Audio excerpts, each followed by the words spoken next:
Welcome back to my new video. दोस्तों, अगर आप भी एक 150 या फिर 200 सीसी की कोई भी बाइक यूज़ करते हो, चाहे वो BS6 हो चाहे वो BS4 हो, और अगर आप एक अच्छा माइलेज नहीं निकाल पा रहे हो, तो ये वीडियो आप ही के लिए बनाए। क्योंकि मैं यूट्यूब पर वीडियोस डालता हूँ तो उस पर लोग कमेंट करते हैं कि भाई मेरी अपाचे 164 भी है, ये गाड़ी वो गाड़ी सिर्फ 30 या फिर 32 का माइलेज निकालती है। तो मुझे पूछते हैं कि भाई आप कितने का माइलेज निकालते हो आपके बाइक से। और जब भी मैं उन्हें बताता हूँ कि भाई मैंने मेरे बाइक से 57 का भी माइलेज निकाला है, 54 का भी माइलेज निकाला है और 35 का भी माइलेज निकाला है, तो वो सुनकर वो काफ़ी ज़्यादा हैरान हो जाते हैं और बोलते हैं कि यार आप तो फेक बातें कर रहे हो, आप तो झूठ बोल रहे हो। जो लोग नहीं जानते उनको मैं बता दूँ, ये मेरी अपाचे 164 भी है, इसका 160 इंजन है, तो काफ़ी हाई सीसी है। तो इसमें मैं लगभग 50 का माइलेज निकाल लेता हूँ इन सिटी में, चाहे कैसी भी कंडीशन हो।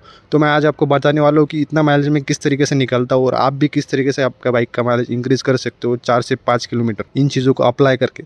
सबसे पहली चीज़ जो आपको आपके बाइक में करनी है, तो आपको टाइम टू टाइम आपके बाइक को सर्विस कराना है। और सर्विस में आपको आपके बाइक का इंजन ऑयल फिल्टर और एयर फिल्टर सब कुछ चेंज कराना है। क्योंकि अगर आपका सर्विस जो होता है तो आपके इंजन ऑयल की जो क्वालिटी होती है वो काफ़ी ज़्यादा रिड्यूस हो जाती है। बहुत से लोग सर्विस तो करते हैं, प्रॉपर मेंटेनेंस भी करते हैं गाड़ी का, बट आफ्टर मार्केट सर्विस करते हैं। तो उनमें क्या होता है कि बाहर के जो मैकेनिक्स होते हैं उनको पता नहीं होता है कि आपके बाइक के इंजन को कौन सा इंजन ऑयल ग्रेड सूट करता है और किस ब्रांड का सूट करता है। तो आपको ये जरूर चेक करना है कि आप एक अच्छे ब्रांड का ऑयल डालें और जो आपका ग्रेड है ऑयल की वो प्रॉपर होनी चाहिए। अभी इस इंजन ऑयल के लिए कंपनी ने 10W30 रिकमेंड किया है, तो आप मैक्स 10W40 तक ही जा सकते हो, इसके ऊपर आप मत जाओ।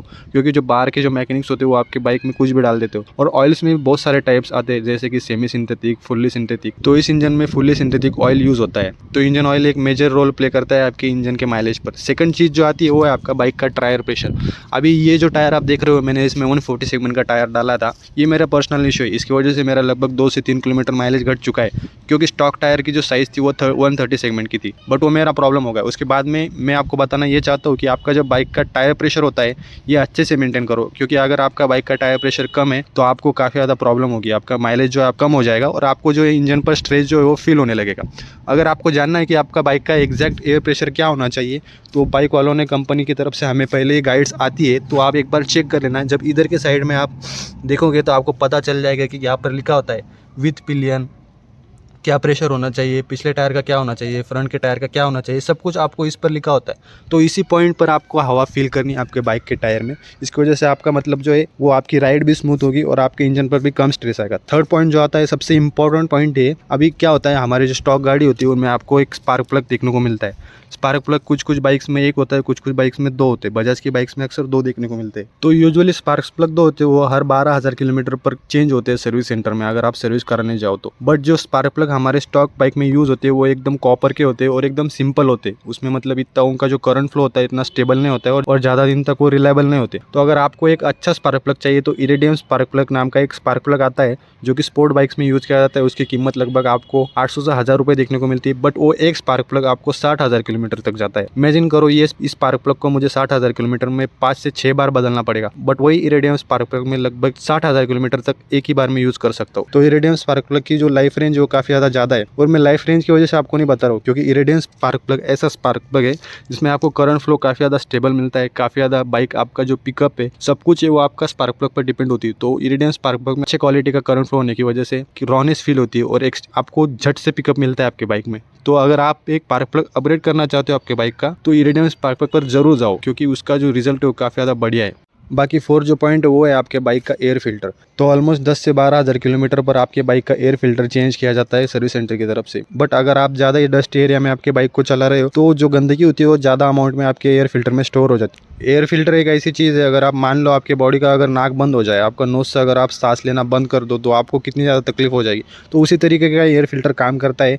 इंजन के अंदर में वो एयर इनटेक करता है प्यूरीफाई कर और अगर उसी प्यूरीफायर में अगर गंदगी जम जाए तो इंजन में जो काफ़ी ज़्यादा एयर है वो कम हो जाती है और उसकी वजह से इंजन पर स्ट्रेस हो जाता है, इंजन भी हीट हो जाता है और जो पावर आउटपुट है, पिकअप हो चाहे वो स्पीड हो, सब कुछ ड्रॉप हो जाता है गाड़ी का। तो एयर फिल्टर को जरूर क्लीन कराना चाहिए। आफ्टर मार्केट भी अच्छे अच्छे कंपनी के ब्रांड्स के एयर फिल्टर आपको देखने को मिलेंगे, तो उस पर भी आप जा सकते हो। अभी फिफ्थ जो पॉइंट है वो हमारी वीडियो का वो है आपका प्रॉपर चेन लुब्रिकेशन। अगर आपकी बाइक प्रॉपरली चेन लुब्रिकेट नहीं है तो आपको काफ़ी ज़्यादा प्रॉब्लम फेस करनी पड़ सकती है, क्योंकि चेन एक ऐसा पार्ट है जिसकी वजह से आपके व्हील्स जो इंजन से कनेक्ट होते हैं और उसी की वजह से आपके व्हील्स रोटेट होते हैं। अगर प्रॉपरली चेन लुब्रिकेट नहीं है ऑयल में तो आपको नॉइज़ भी आ सकती है चेन से।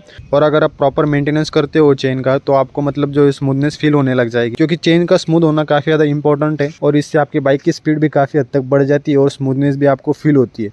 और अभी मैं सबसे लास्ट और 6 पॉइंट के बारे में बात करना चाहता हूँ, जो कि अपने बाइक का सबसे इंपॉर्टेंट पार्ट है। अक्सर लोग यही पर मार खा जाते हैं, अपनी बाइक को जो है वो प्रॉपरली राइड नहीं करते। मैं बात कर रहा हूँ आपके राइडिंग स्टाइल की। राइडिंग स्किल की अगर मैं बात करूँ तो काफ़ी ज़्यादा लोग जो है बाइक को हाफ क्लच पर चलाते हैं, हाफ क्लच छोड़ते हैं, उसकी वजह से आपकी क्लच प्लेट भी डैमेज हो जाती है। काफ़ी ज़्यादा लोगों को क्या होता है कि उन्हें अच्छे तरीके से पता ही नहीं होता कि स्पोर्ट बाइक को कैसे यूज़ करते हैं, किस तरीके से उसे चलाया जाता है, किस तरीके से कब उसका गियर शिफ्ट किया जाता है, कब उसका गियर डाउन किया जाता है। सब कुछ प्रॉपर आपको समझना चाहिए आपके बाइक को कि कब आपको शिफ्ट करना है गियर, कितने आरपीएम तक आपको बाइक को लेकर जाना है। सबसे मेन फैक्टर जो होता है माइलेज में बाइक का, वो होता है आपका आरपीएम। अगर आपका आरपीएम आप काफ़ी ज़्यादा हाई लेकर जा रहे हो, लगभग 7,000 8,000, तो आपके बाइक का जो माइलेज है वो काफ़ी ज़्यादा डाउन होने वाला है। आप अगर आपके बाइक का आरपीएम कम रखोगे तो आपको ज़्यादा से ज़्यादा माइलेज मिलेगा। अगर आपके बाइक पर आप कम स्ट्रेस दोगे इंजन पर तो आपको अच्छा माइलेज निकलेगा। तो यही थे हमारे कुछ पॉइंट्स जिसकी वजह से मेरा जो ओवरऑल माइलेज वो काफ़ी ज़्यादा अच्छा निकलता है। तो अगर इन एन एवरेज में आपको बताऊँ तो इस बाइक से मुझे अराउंड 48 से 50 का माइलेज निकल जाता है इन सिटी में। अगर हाईवेज की बात करूँ तो हाईवे पर थोड़ा बहुत 50 के ऊपर निकल जाता है अगर मैं उसे प्रॉपर्ली राइड। तो ये था आज का वीडियो। अगर आपको वीडियो अच्छा लगे तो ज़रूर बताना, और आप कौन सी बाइक यूज़ करते हो ये भी कमेंट सेक्शन में ज़रूर बताना। बाकी वीडियो देखने के लिए बहुत बहुत धन्यवाद। Thank you.